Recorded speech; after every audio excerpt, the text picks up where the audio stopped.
제5일 성령의 침례와 순종. 하나님께서 우리로 성령의 침례를 경험하게 하시는 데는 두 가지 목적이 있다. 첫째는 우리의 삶을 통하여 그리스도가 온전히 드러나는 것이다. 너희는 우리로 말미암아 나타난 그리스도의 편지니 이는 먹으로 쓴 것이 아니요 오직 살아계신 하나님의 영으로 쓴 것이며 또 돌판에 쓴 것이 아니요 오직 육의 마음판에 쓴 것이라.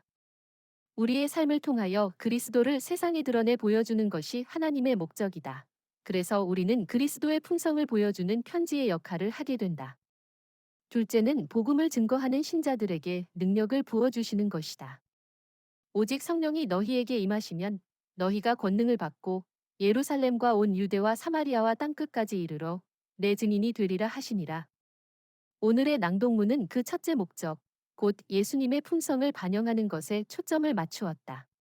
하나님께서 모세에게 십계명을 주셨을 때 실제로 성령께서 중요한 역할을 담당하신 것을 알 수 있다. 두 돌비의 십계명을 기록하신 분이 성령이셨다는 사실 때문이다.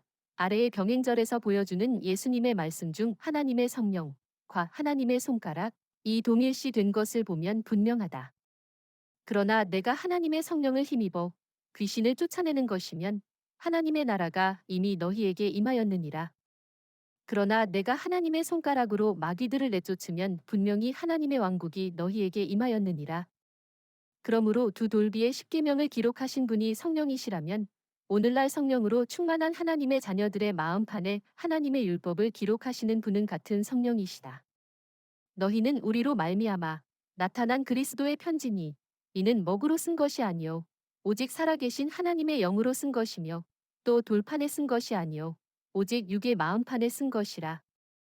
그리스도인으로 자처하는 사람들의 순종은 두 가지 다른 양상을 보일 수 있다. 첫 번 것을 저자는 외향적 순종이라 고 부른다.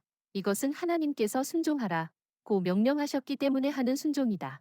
이것은 마음에서 우러나온 것이 아니기 때문에 율법주의적 순종이다. 두 번째 것은 내향적 순종이라 고 불리는데 이것은 신자의 마음 깊은 곳에서 우러나온 하나님을 순종하고자 하는 갈망에 의해 생기는 순종이다.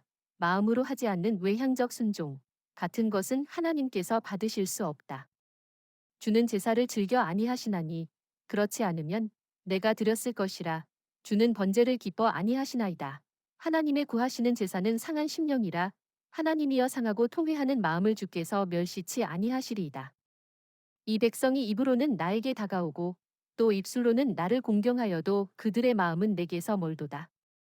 여러 해 전 저자는 외향적 순종과 내향적 순종의 차이를 설명할 수 있는 예화 하나를 고안해냈다. 어떤 사람이 부친상을 당했다. 아들로서 부친의 죽음을 애도해야 하는지에 관해 확신이 없어서 친구의 조언을 듣기로 했다. 서로 대화를 주고받은 후 친구가 그분은 자네의 부친이고 자네는 그의 아들이니 애도하는 것이 마땅하다 라고 했다. 친구의 조언에 따라 그는 부친의 죽음을 애도하기 시작했다. 말할 나위 없이 이 경우 그의 애도는 마음에서 우러난 진정한 애도가 아니다. 이것은 단지 외향적 애도라고 할 수 있는데 아들로서 부친의 죽음을 애도할 의무에 따라 하는 애도이기 때문이다. 진정한 애도는 슬픈 마음을 걷잡을 수 없어 누가 시키지 않아도 마음에서 저절로 나올 것이다. 하나님께 대한 순종도 이와 마찬가지다. 누구든지 성령의 충만으로 하나님과 바른 관계를 맺고 있으면 그의 순종은 자연적이고 자발적으로 마음에서 솟아나는 순종이 될 것이다. 불순종하고 싶은 유혹이 오겠지만 하나님께서 마음에 넣어주신 강력한 순종의 정신으로 유혹은 별 영향력을 행사하지 못할 것이다. 우리가 자발적인 순종을 할 수 있는 이유는 성령의 침례 또는 성령의 충만을 통하여 하나님의 율법이 마음에 새겨지기 때문이다. 이와 같은 성숙한 순종은 우리가 그리스도를 받아들이고 물의 침례를 받을 당시 즉시 이루어지는 것이 아니다. 사도 바울에 의하면 하나님의 율법이 마음에 계속적으로 새겨지기 위하여 우리가 부단히 성령의 충만함을 받아야 한다고 했다. 술 취하지 말라. 이는 방탕한 것이니 오직 성령의 충만을 받으라. 성령의 침례를 날마다 경험함으로 인해 우러나는 내향적 순종에 대해 엘렌 화이트는 다음과 같이 말했다. 모든 참된 순종은 마음에서 우러나온다. 그리스도께서도 마음으로 순종하셨다. 만일 우리가 동의만 하면 그리스도께서는 우리의 생각과 목적을 그분 자신의 것으로 간주하시고 우리의 사상과 마음을 당신의 뜻에 일치하도록 조화시키신다. 그리하여 우리의 순종은 단지 내적 충동을 행위에 옮기는 데 불과할 것이다. 세련되고 성화된 의지는 주를 섬기는 일에서 최고의 기쁨을 발견할 것이다. 하나님을 아는 것은 특권이다. 그러므로 하나님을 아는 신자들의 생애는 지속적인 순종의 생애가 될 것이다. 그리스도의 풍성을 기쁨으로 영접하고 하나님과 교통하는 삶에서는 죄가 혐오스럽게 보일 것이다. 소망 668. 개인적 적용과 토의. 1.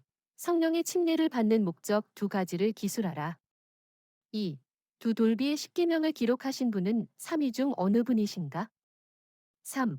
그리스도인으로 자처하는 사람들이 견지하는 두 가지 유형의 순종은 무엇인가? 4. 어떤 유형의 순종이 하나님께 간합되는 순종인가? 5.